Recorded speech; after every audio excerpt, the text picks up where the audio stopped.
Hello, entrepreneurs. Happy December 30th. We're counting down. We're getting down to the last hours of 2020. Thank God. And my name is Joe DeChara, and I am a CPA coming to you live from downtown Flushing, New York.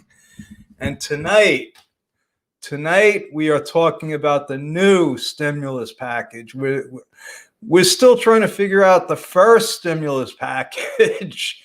And now we have a whole new one to dive into.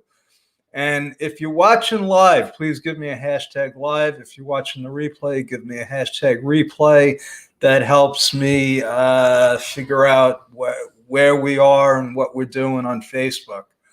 So if you don't know me, like I said, I am a CPA, long time. I've worked with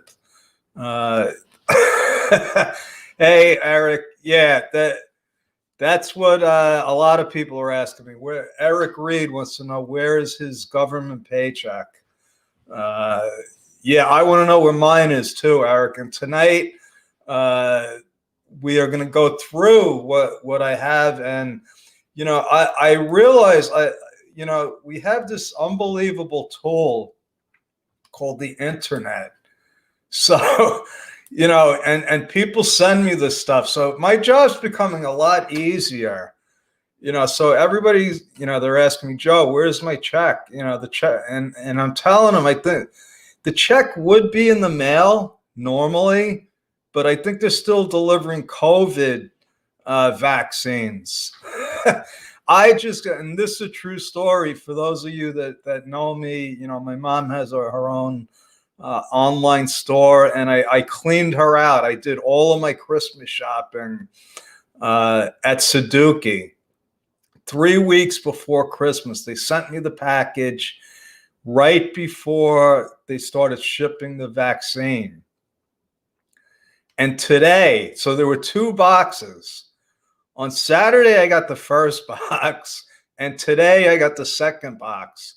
So now I'll be wrapping Christmas presents and sending them to my family.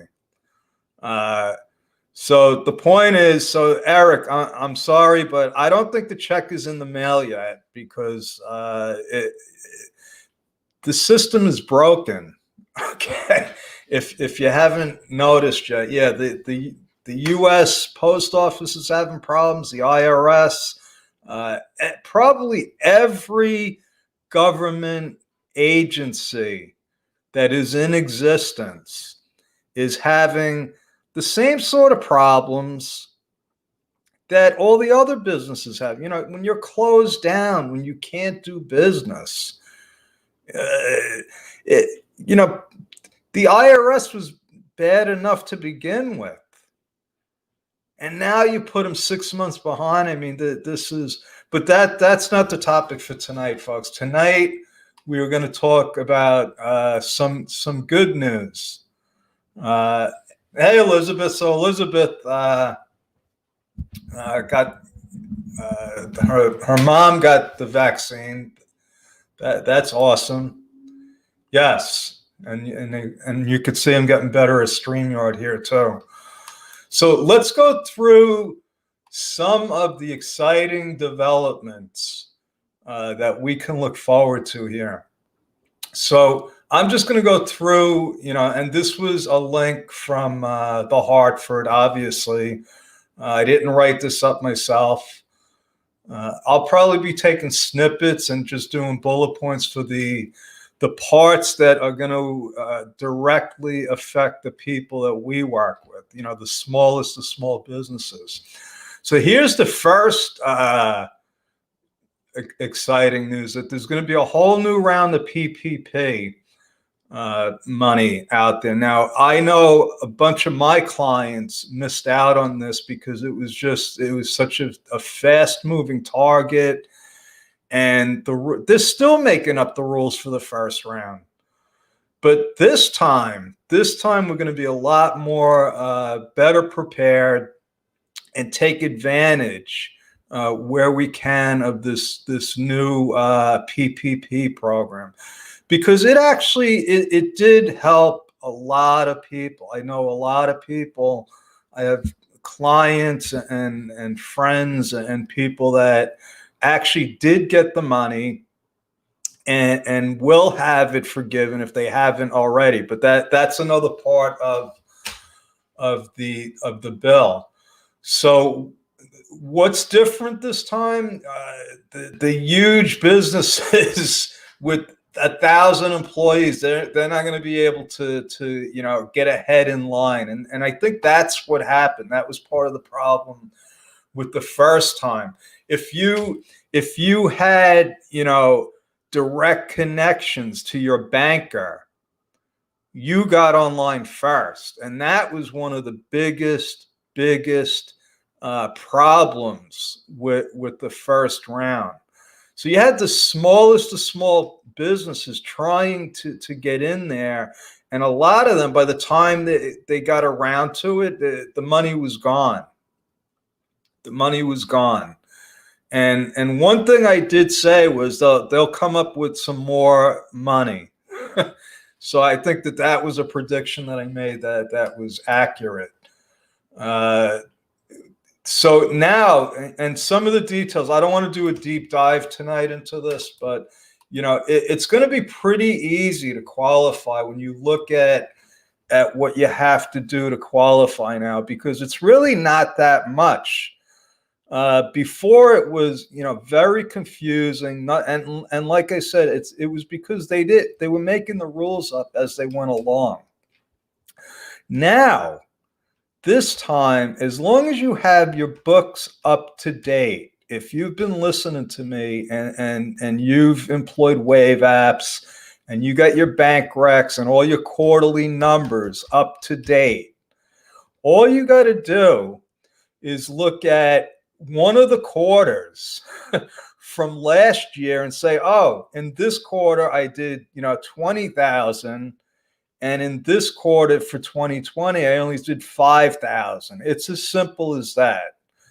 Okay, so that's the first thing. And the amount you can qualify, I'm not even sure, but they're saying you can get up to 2 million. And it's going to be 2.5 times your payroll and all of that stuff. But those are details that you can work out with your banker or your accountant. So now here's another thing. So I had a client. I have clients that already have a PPP loan that they have not requested to get forgiven yet. So if that's the case, I think it looks like it's going to be easy. You just go in there and you ask for an increase. Okay. The third segment, now there's 15 of them, so it's going to be clearer as far as what can be forgiven. Okay, that was another thing. Last year we were all trying to figure out what's going to be forgiven.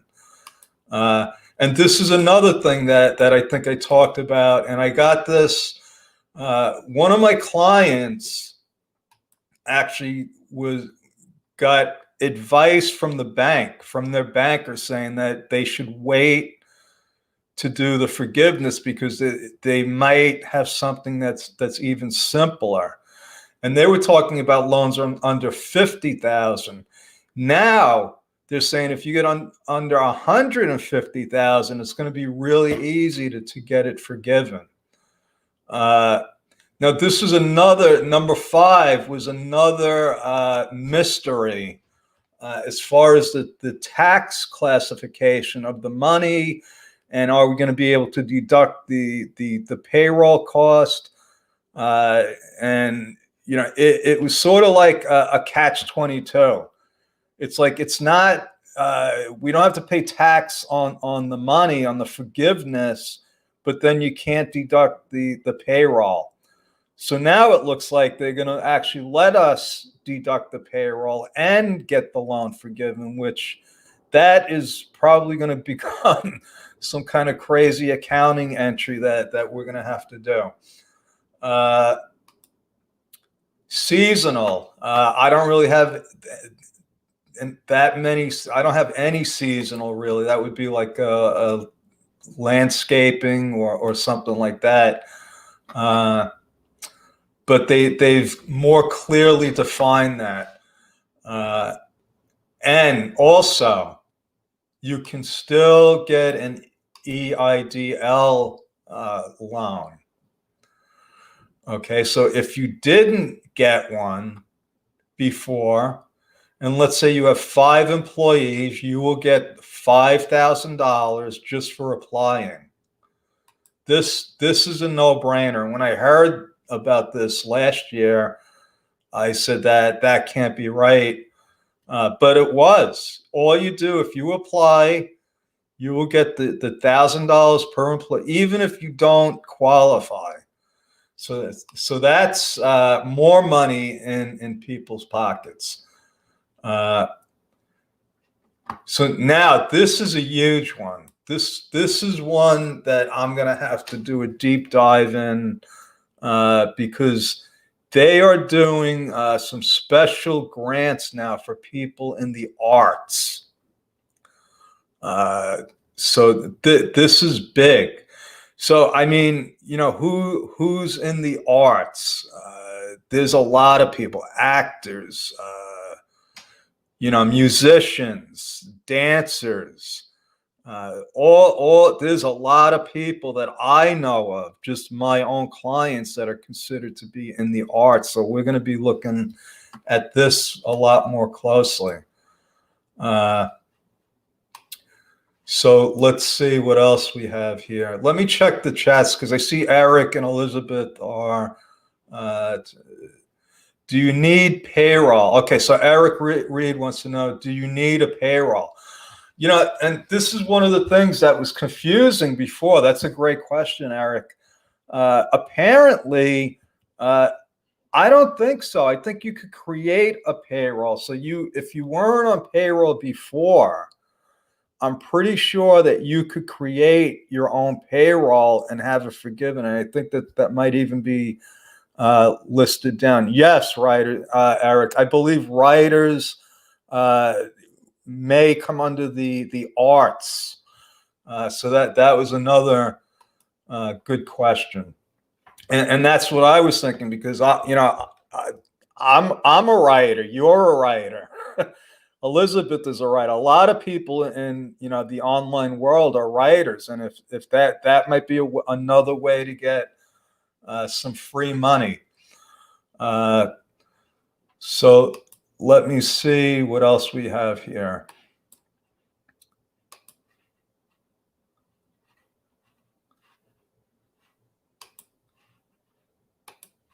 Okay, 1 second.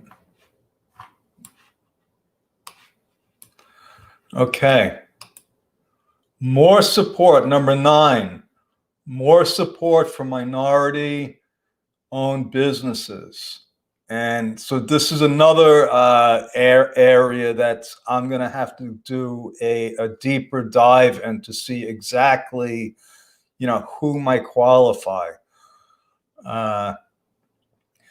Number 10, if you had an SBA loan before, you have some really good news here, because you're going to get months forgiven off the top. This is all good. So look at this. You can save up to $54,000. Let's just look at this, folks. Again, this is brand new. It's right out of the press. And we're gonna be summarizing this. Like I said, I am going to be going back and summarizing this for everybody to make it even more clear as far as what kind of benefits can we as small business owners get from this. There are new tax credits available. Actually, I'm not even sure if these are new, but there are payroll tax credits that are going to be coming. And there's nothing you even have to do for this, because what's going to happen is going to be automatic when you file your quarterly payroll tax returns. Okay. So again, I don't want to go into all the details with this, but you are, I mean, this is real. This is real government relief, and I got to tell you, last year when this all started, I was very pessimistic, and I think rightly so, with some of the things that happened and how they administered it. But this is actually one of the best laws that I've seen passed to actually help small businesses, because I could see that this is actually going to put more money in small businesses' pockets. 12, deferral of Social Security taxes. So this is another. So if you employ people and that cash flow is important, things like this can be huge in reopening your business. You may not get a. So for number 12, what they're saying is, you're not going to have to not pay it. You're going to have to pay it, but we're going to give you more time. You're going to get more time. It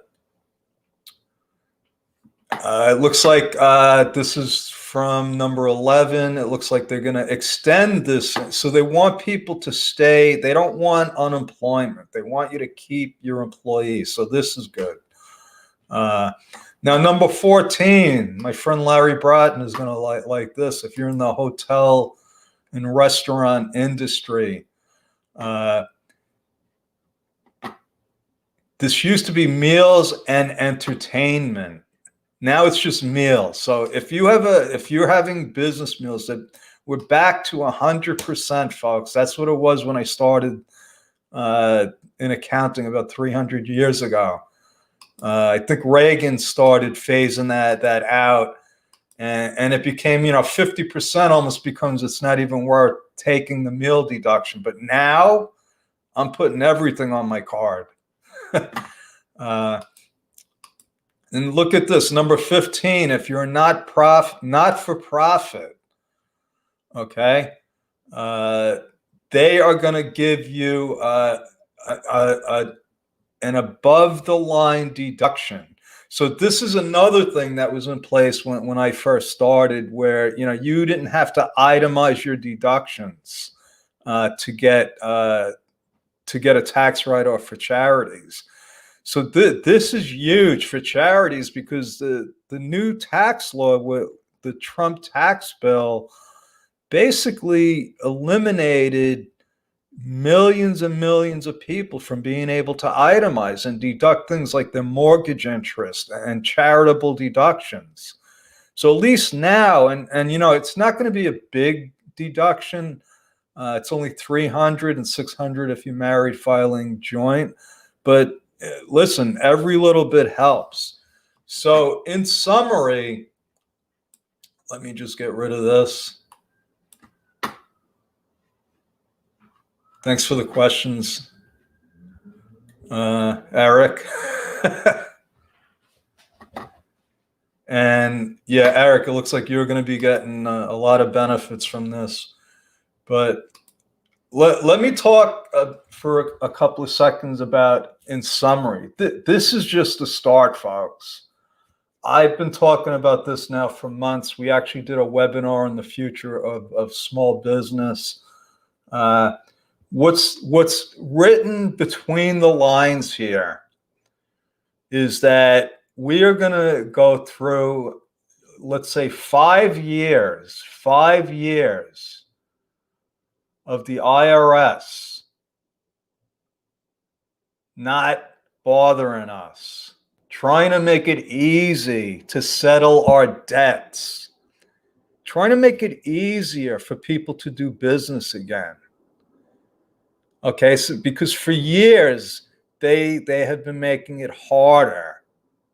More regulations, more this, more that, more fees. Okay, I mean,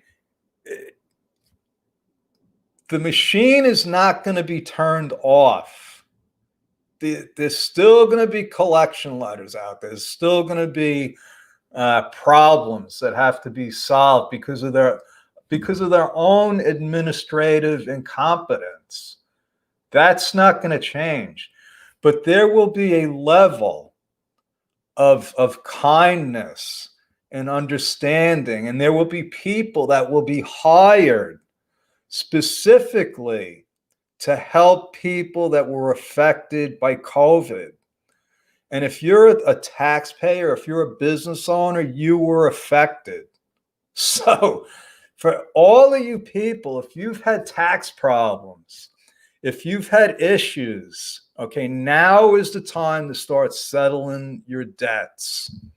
Okay, in the next 5 years, you could wipe the slate clean. I have a bunch of clients that, haven't filed returns, that, and they come to me this way. I don't create that. But what I'm telling them is, you might have, messed up for the last 10 years and you didn't pay your taxes and you didn't file. But now we have an opportunity to get all this under the rug and fixed. So, that's my story, folks. I'm sticking with it. Eric, thanks for visiting. And thanks for the questions, and over and out. And I will be back again tomorrow for another episode of Joe DiChiara Presents. God bless. Thank you. Over and out.